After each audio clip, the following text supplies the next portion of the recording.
Sumainyo ang Panginoon. At sumaiyo rin. Ang mabuting balita ng Panginoon ayon kay San Mateo. Papuri sa iyo, Panginoon.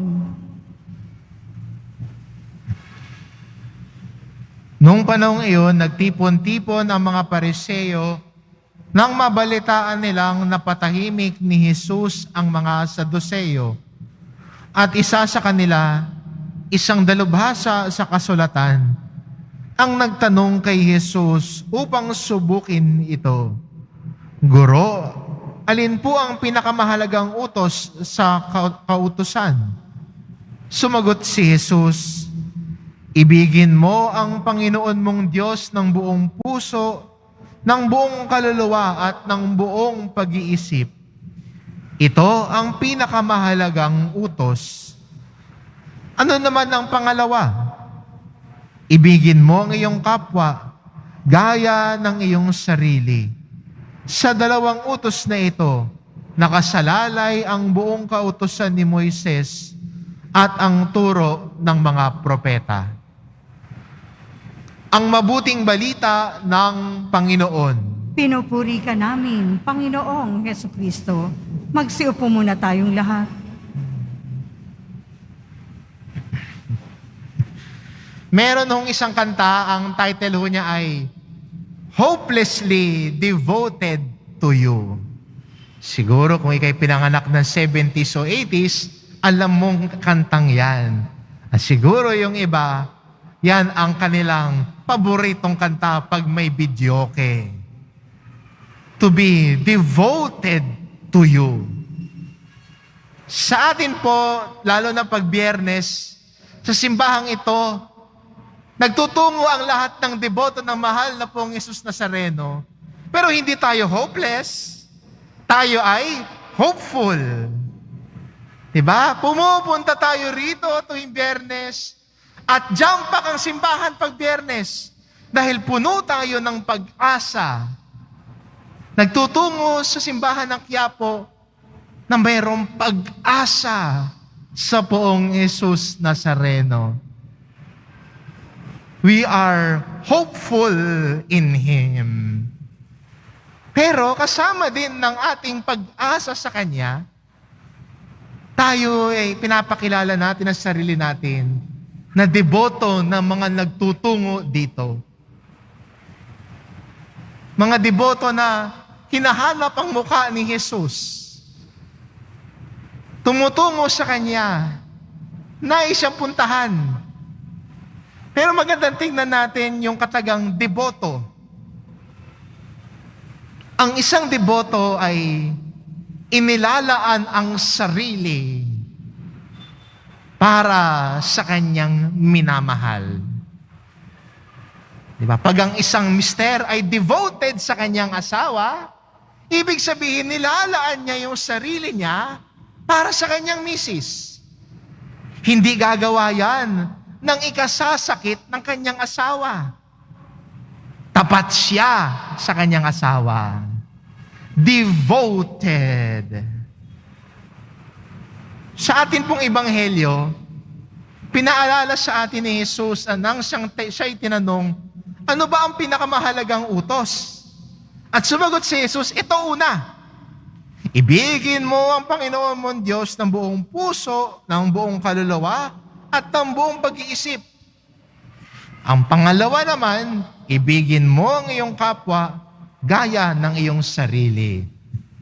Sa lahat ng mga utos, sabi ni Jesus, ito ang pinakamahalaga.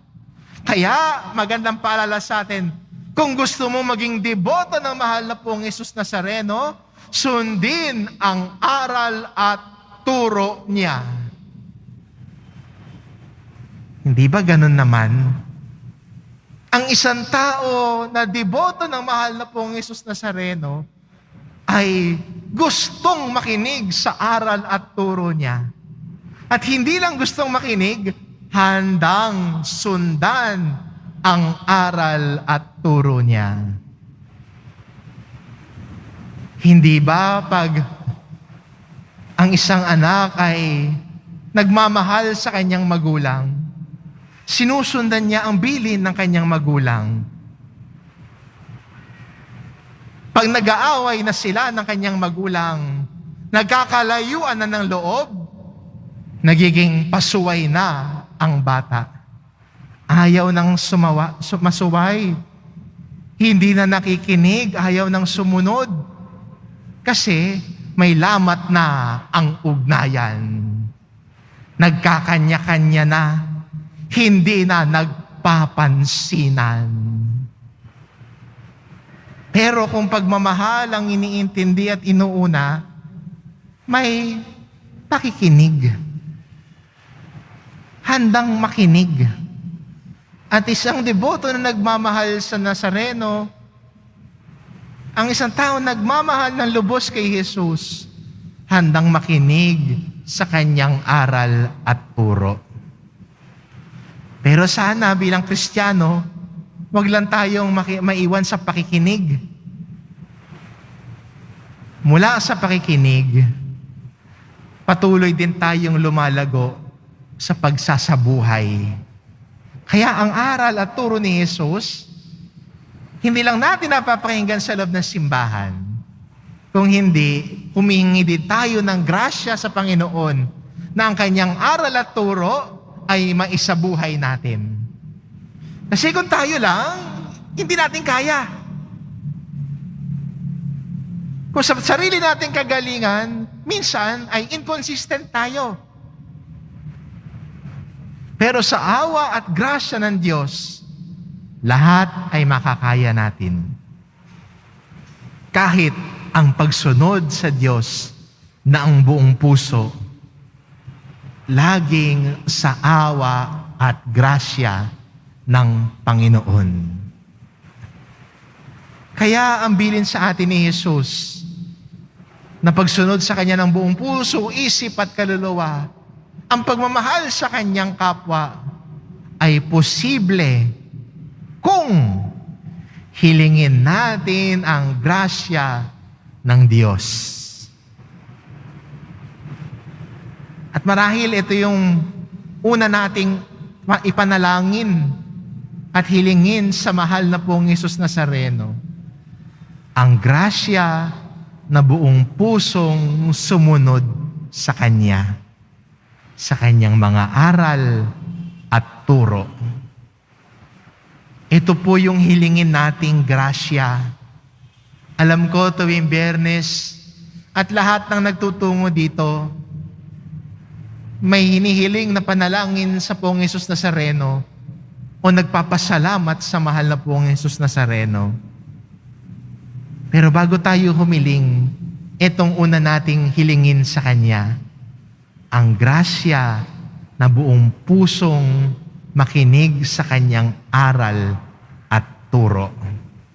Para sa ganon, kung ganon po ang gagawin natin, ang aral at turo ni Jesus ang susundin, hindi na ang sarili natin ang umaaninag, ang naaaninag na natin sa iba ay ang muka ni Jesus. Sabi nga ni San Pablo, it is no longer I who lives, but it is Christ who lives in me. At posible yan. Kaya natin yan bilang Kristiyano kung ang aral at turo ni Jesus ay isabuhay natin palagi. Yun ang tunay na deboto. Hindi hopeless, hopefully devoted to Christ. Amen.